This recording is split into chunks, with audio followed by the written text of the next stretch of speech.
betul. Saya mengatakan ini narasi ini kalau diterima letter luck itu memang cukup berbahaya ya, pernyataan dari Pak Rektor Al-Makin ya, Pak Rektor UIN Kalijaga itu ya.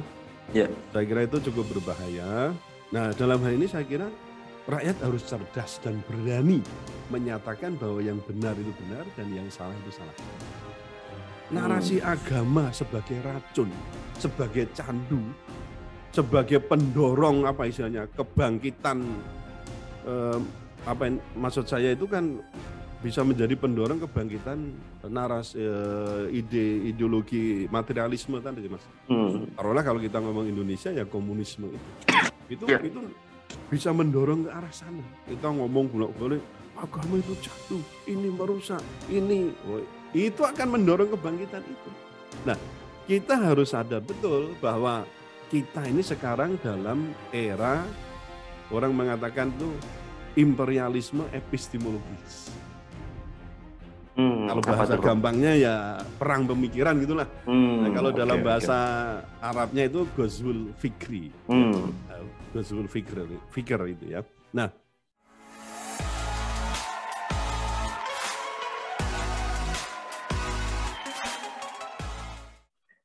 Assalamualaikum warahmatullahi wabarakatuh. Puan dan Tuan, kembali lagi di segmen Tanya Profesor di channel yang radikal, ramah, terdidik, dan juga berakal, channelnya Prof. Suteki. Dan seperti biasa di samping saya sudah ada Prof. Suteki. Assalamualaikum Prof. Suteki. Waalaikumsalam warahmatullahi wabarakatuh. Alhamdulillah. Ini kabar heboh datang lagi dari akademisi, Prof. Iya. Kalian dari Prof. Al-Makin dari UIN Sunan Kalijaga ya. Ya Prof, izin saya membacain satu berita yang lagi heboh di sosial media. Ini saya ambil dari makassar.terkini.id ya, website yang saya cek sudah terverifikasi Dewan Pers ya.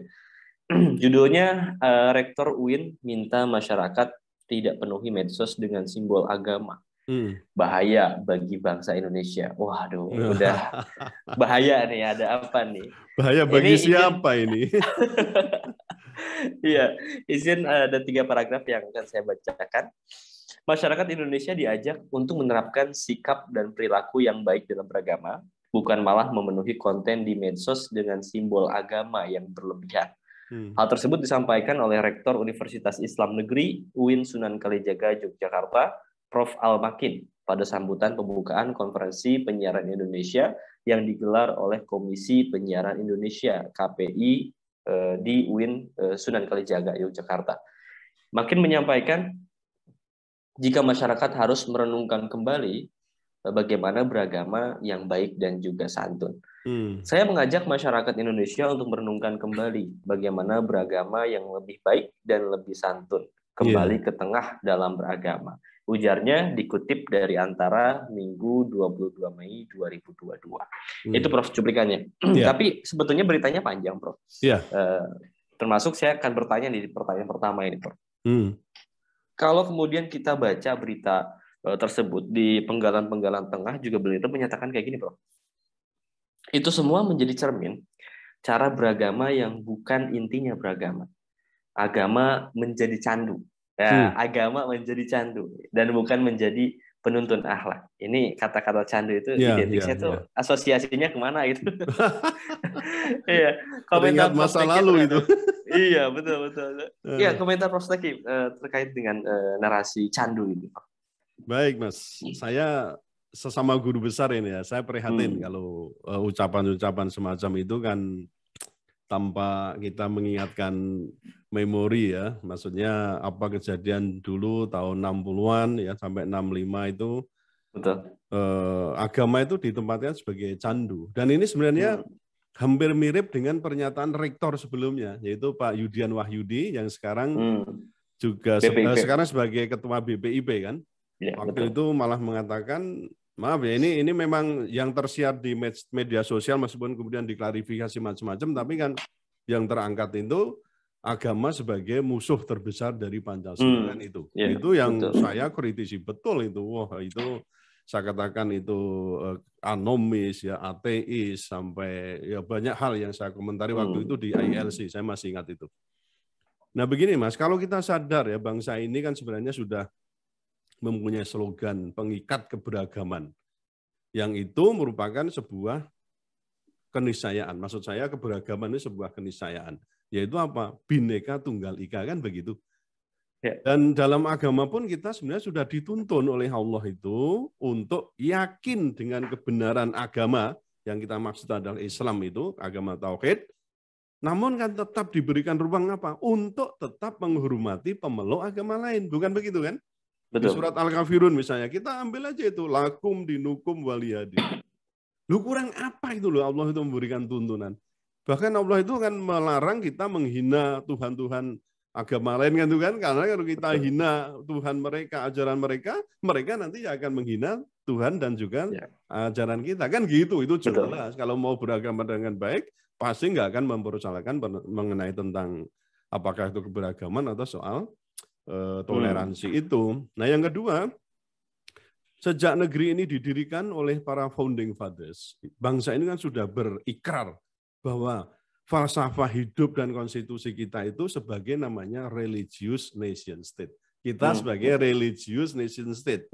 Sehingga apa? Memang keberagamaan, bukan keberagaman ya, ini kita ngomong keberagamaan itu akan apa? Mewarnai seluruh kehidupan bangsa dan negara. Loh itu resiko gitu loh Mas. Oke. Nah, jadi kalau medsos itu kan termasuk bagian dari hidup kita. Kalau dipenuhi dengan aspek keagamaan, benar nggak? Loh kalau kita konsekuen dengan religious nation state, ya mestinya benar. Artinya apa? Apa-apa itu memang harus ada pengukurnya, tolok ukurnya yang benar mana gitu loh. Taruh misalnya kemarin yang ramai soal LGBT. Masa kita nggak akan penuhi dengan persoalan agama? Wong agama jelas sudah menuntun gitu loh. Kalau gay, perilaku sodom macam-macam itu kan nggak benar gitu loh. Betul sekali. Nah, jadi ini semua kan bukan karena kemudian kita kecanduan agama, mabuk agama, bukan. Tetapi karena ini memang sudah menjadi apa istilah kita itu kebutuhan hidup dalam bermasyarakat, berbangsa, bernegara, bahkan dunia internasional kan gitu. Betul. Nah, saya kira perlu diketahui dulu ya bahwa para kaum materialis itu memang dulu ya, tadi sudah saya singgung itu menyatakan bahwa agama itu justru sebagai candu yang bisa meninabobokan, merusak, menghambat laju perkembangan atau mungkin kemajuan sebuah warga bangsa. Kan itu lebih tepatnya itu kan dedengkot PKI dulu ya, ada Muso, ada Aidit dan lain-lain yang menyatakan itu agama itu candu. Wah, harus opium, Prof. Agama itu opium. Ya opium. Opium itu kan candu kan juga. Termasuk candu. Itu nanti akan menghambat perkembangan negara, politik akan terhambat. Nah, padahal tadi kita sudah sepakat apa? Kita adalah religious nation state. Nah, gitu. Oke, baik. Prof, tapi kemudian kalau kita refleksi sebetulnya narasi-narasi seperti ini menimbulkan pertanyaan, Prof. Sakjane, apakah sudah sebegitu gawat umat beragama di Indonesia sehingga narasinya itu seolah-olah perlu diwaspadai, Prof. Kan gitu ya. Lihat saja sekarang Mas, kalau aja dianggap gawat, mana itu ya perpecahan karena penungan karena agama, maksudnya bertikai. Lo kalau mau begitu habis lo minoritas. Taruhlah kita ini yang Islam itu radikal dalam arti pengertian mereka itu entek nih Mas, habis. Habis itu. Nah, artinya tidak berdasar jadi begini, ya. Maksud saya kira kok tidak dikatakan bahaya karena memang tidak ada agama yang berbahaya. Apakah itu pemeluknya atau mungkin juga ajarannya. Enggak berbahaya. Semua agama menuntun ke arah yang dianggap baik. Benar ya, tadi kalau itu benar, memang begitu. Menuntun manusia untuk berbuat baik. Agama mengajarkan apa? Kebaikan dan apa? Hubungan baik dengan sesama, sekalipun itu adalah orang kafir dalam terminologinya. Kan itu kan? Masuk Islam punya mengatakan agama yang lain kafir, ya itu terminologi Islam. Atau mungkin yang agama lain pun akan mengatakan kita kafir. Kafir itu artinya kafaro, tidak menerima ajaran mereka. Kan itu kan, tertutup, menutup diri, karena memang punya keyakinan tersendiri. Nah jadi buat apa ya kita itu memata-matai umat Islam itu yang taat kepada Allah dan juga Rasulnya itu, lalu dikatakan apa ya kemungkinan berbahaya, memecah belah dan seterusnya, itu saya kira tidak benar di situ. Jadi dalam hal ini sikap takut yang berlebihan ya terhadap agama juga termasuk pemeluknya, ajarannya, bahkan dikatakan yang irasional itu ya, itu bisa dikatakan itu sebagai Islamofobia. Nah, saya kira kok pernyataan-pernyataan yang membahayakan, bahaya macam-macam itu di samping itu mengidap Islamofobia, orang tersebut juga bisa dikategorikan itu peragu, ya, meragukan keyakinannya sendiri. Terutama kalau kita kalau rektor UIN misalnya sampai mengatakan begitu, ya dia sendiri masih meragukan keyakinan sendiri, dan dalam arti itu bahkan bukan hanya meragukan, tapi bisa mengatakan, wah ini kalau ajaran ini di apa ya, maksudnya simbol itu apa maksudnya? Simbol atribut itu apakah memang hal itu dibolehkan dan malah ditekankan? Betul. Saya orang mengatakan ini jilbab simbol, bukan, ini syariat gitu loh. Apa jilbab dikatakan simbol? Kan bukan. Bahkan biarawati atau apa pakai kerudung yang mirip dengan, ya kan, ada jilbabnya, ada kerudungnya kan, Mas? Kan bener kan itu? Itu biarawati loh.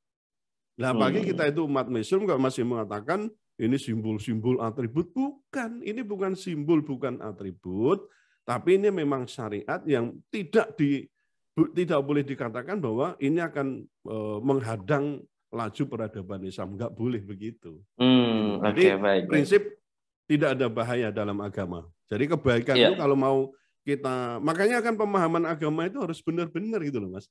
Saya kembali mengutip pendapatnya Felixio itu. Dari 100% umat Islam Indonesia itu cuma 3% yang mau betul-betul memahami apa itu Islam. Pendak kopla itu. Yang lain itu banyak yang fobia macam itu. Iya. Nah, itu kondisi kita. Jadi maka ya bisa boleh jadi yang 97% itu menganggap bahaya nih kalau dijalankan betul. Loh kok aneh? Menjalankan agama sendiri kok bahaya, itu kan aneh itu menurut saya. Iya.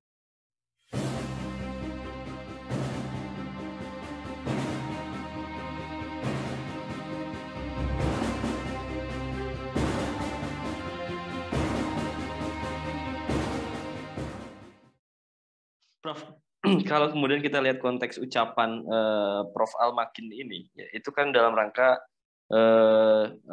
pembukaan konferensi penyiaran Indonesia, KPI, ya. Yang mana ini identik dengan bagaimana tayangan-tayangan, kan gitu.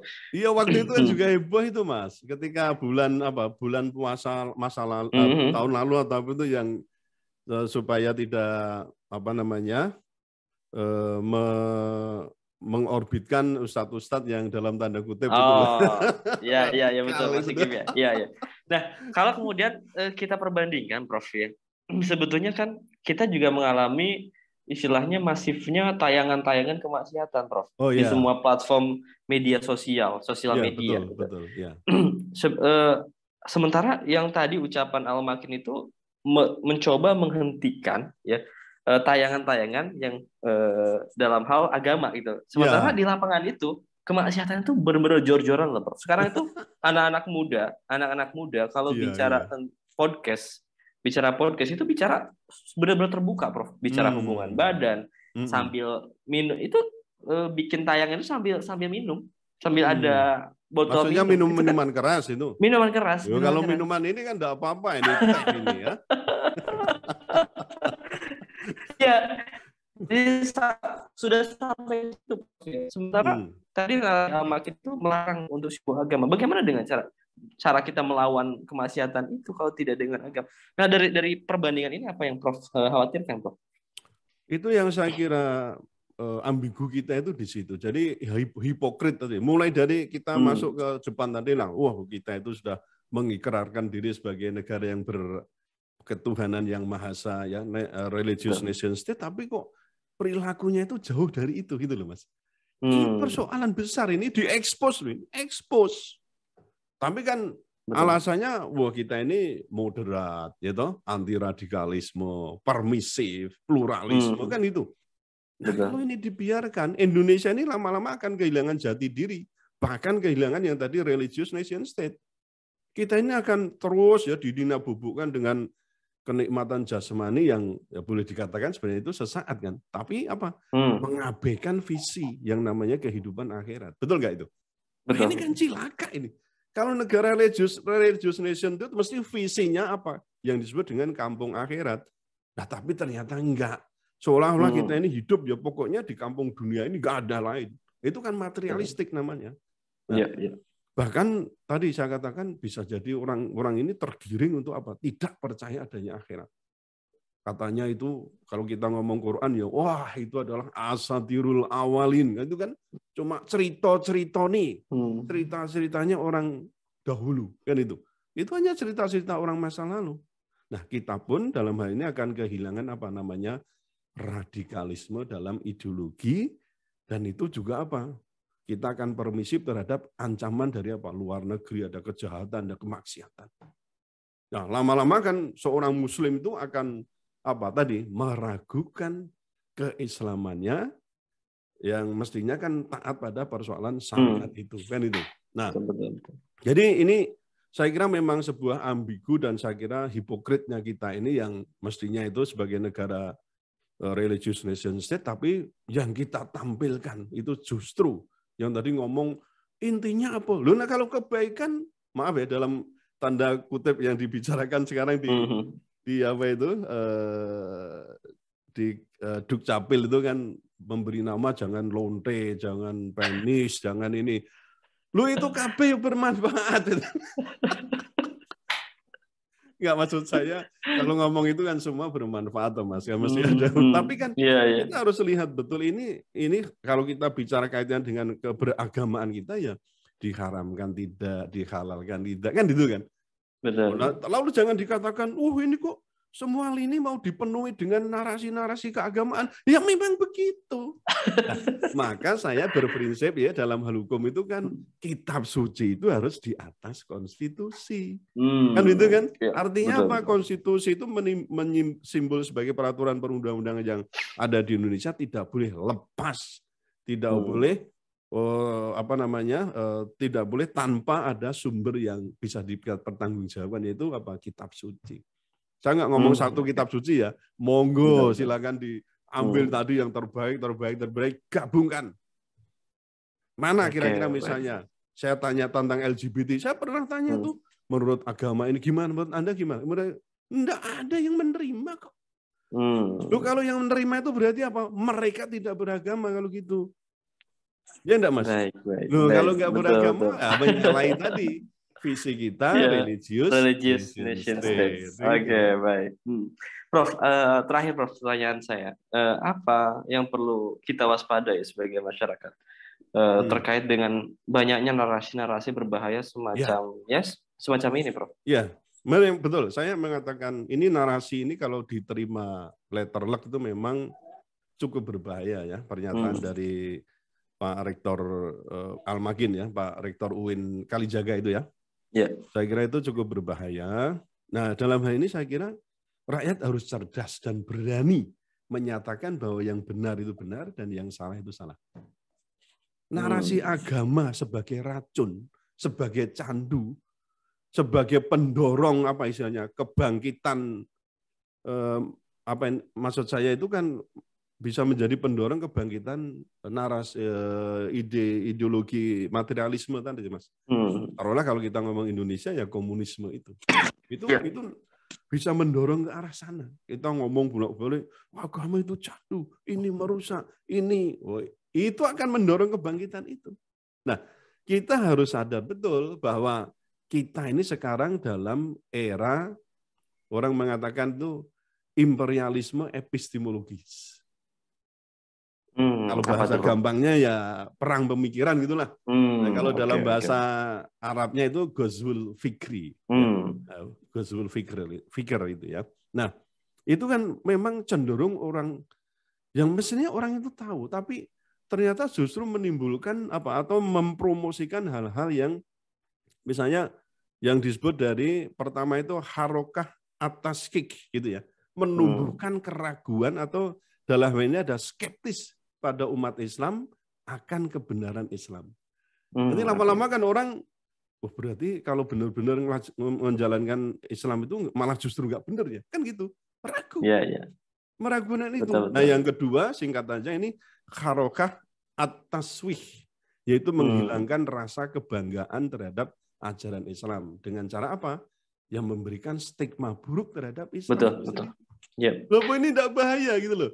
Nah, kemudian Bahaya, yang ketiga yang disebut dengan harokah at-tazwib, yaitu gerakan pelarutan, ini istilahnya akulturasi ya, peradaban dan pemikiran. Jadi makanya sinkretisme, sopo-opo, dianggap baik, kita Islam lah yang harus, atau ajaran ini yang harus menyesuaikan nih dengan pergaulan sekarang, dengan kebiasaan sekarang.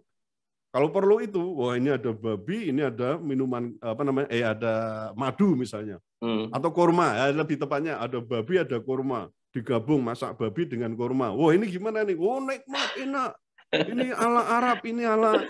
Saya kalau Islam kan mengharamkan itu ya, maaf ya, bagi yang beragama lain. Ini kan, wah ini tengah-tengah ini.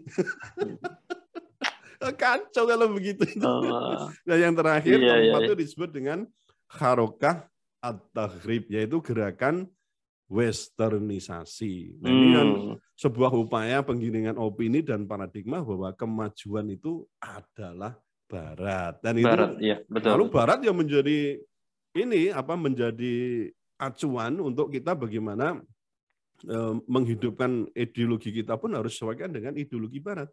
Padahal kan ideologi Barat tak ubahnya ini malah sebagai candu dan racun yang akan membunuh pelan-pelan ghiroh Islam. Kan itu kan. Ya maaf ya, ini saya kaitkan dengan ini karena yang bicara adalah Rektor UIN, kan berarti kan agama Islam. Maksud saya ini bukan persoalan apa-apa, tapi kita harus punya. Siapa lagi yang punya ghiroh Islam? Kalau bukan orang sendiri, siapa lagi? Lah kalau UIN itu misalnya, maaf ya, tidak mempelopori bagaimana ghiroh Islam yang benar gitu ya, maksudnya bukan Islamophobia itu gitu ya. Betul. Siapa lagi? Kita berharap pada institusi mana lagi, Mas? Kita mengharapkan perguruan tinggi mana lagi? Ya, Undip mungkin, Prof. Undip nanti. Insya Allah loh, kan membolak-balikkan ke depan itu siapa ya? Allah itu kan bisa membolak-balikkan hati, ya peradaban pun bisa berganti. Kan itu tuh, Mas? Betul itu Mas inti yang perlu saya sampaikan. Baik, Prof. Suteki, terima kasih. Puan dan Tuan juga terima kasih yang sudah menonton sampai pertanyaan keempat. Seperti biasa di kasus mengenai Rektor UIN yang kemudian meminta masyarakat untuk tidak memenuhi medsos dengan simbol agama. Tadi uraian-uraiannya luar biasa. Kita mendapatkan jawaban-jawaban yang menarik dan mencerahkan dari Prof. Suteki. Baik, Prof. Suteki, terima kasih. Puan dan Tuan juga terima kasih. Tetap tonton video-video kami. Jangan lupa like, comment, share, dan juga subscribe.